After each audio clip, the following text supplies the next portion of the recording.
Ready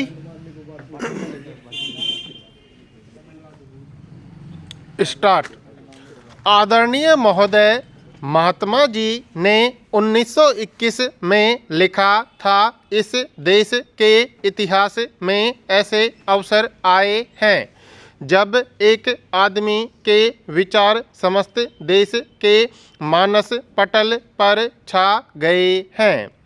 स्वयं महात्मा जी ने स्वतंत्रता की प्यासी धरती पर जीवनदायिनी जलधारा बहाई थी।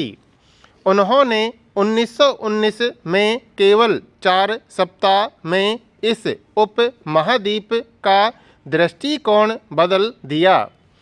उन्होंने दुर्बल कमज़ोर लोगों को इस ऐसे राष्ट्र में परिवर्तित कर दिया जो निर्भय होकर स्वतंत्रता की मांग करने लगा। उन्होंने जनता को एक नया शस्त्र दिया जिसने अंत में उसे उपनिवेशवादी शासन से मुक्ति दिलाई। यह शास्त्र सत्याग्रह, सविनय अवज्ञा अथवा असहयोग आंदोलन का था। सत्याग्रह का शाब्दिक अर्थ है सत्य का आग्रह।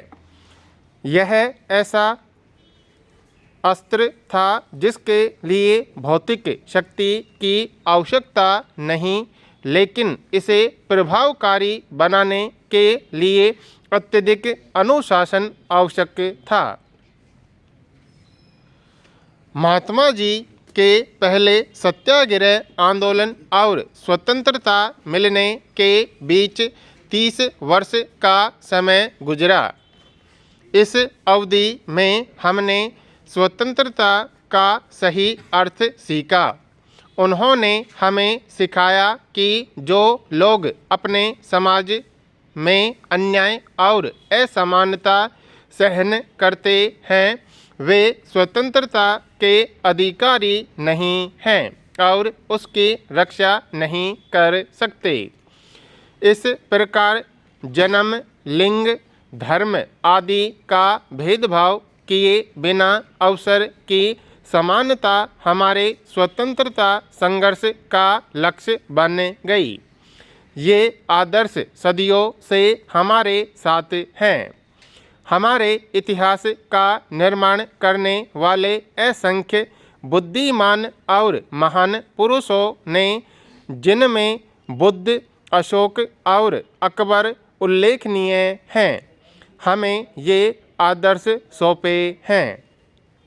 महात्मा जी ने इन आदर्शों की पुनर्व्याख्या की और उनको हमारे दैनिक जीवन में लागू किया। इस प्रकार हम में से छोटा आदमी भी इन आदर्शों के बारे में जानने लगा। उन्होंने शांति में राजनीतिक और सामाजिक क्रांति के जन संघर्ष के लिए इनको अपना हथियार बनाया।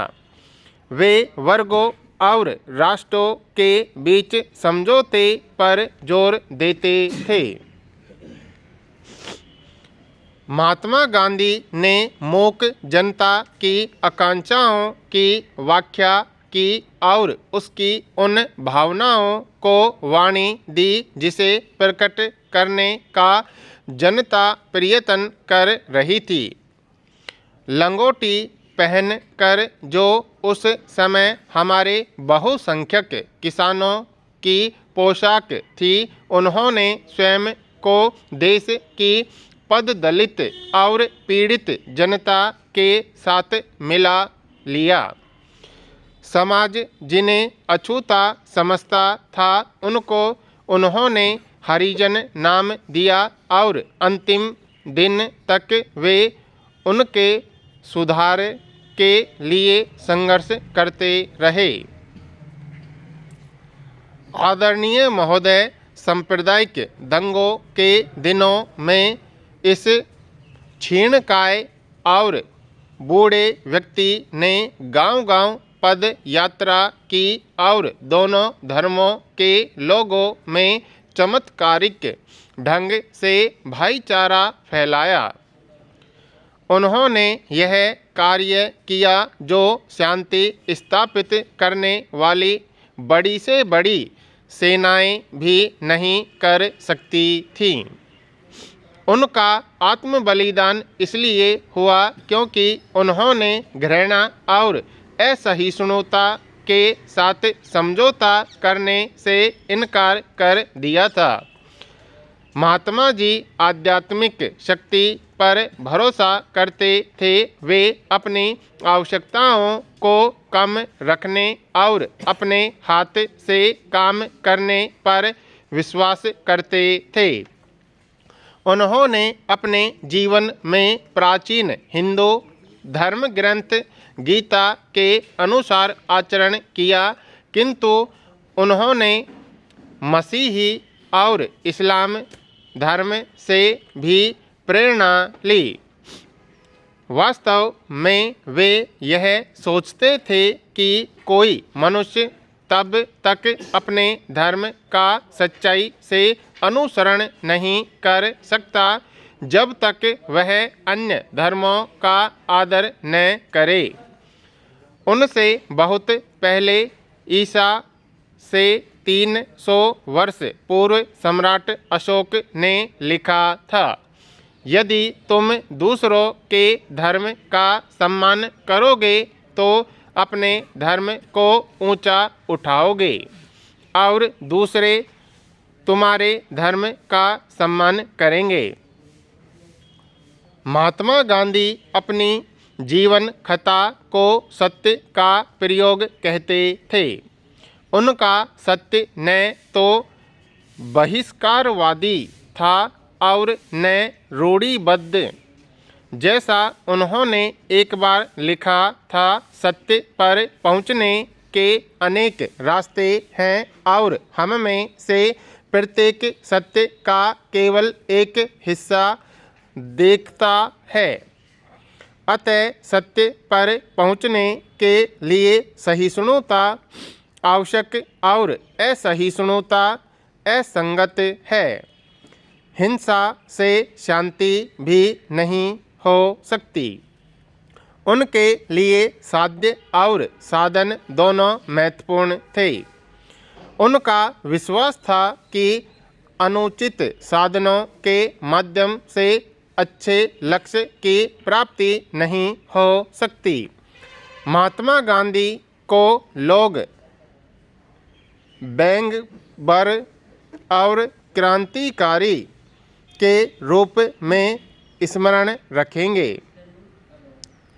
वे अत्याचार और सामाजिक अन्याय के विरुद्ध प्रतिरोध, अहिंसक प्रतिरोध के समर्थक थे।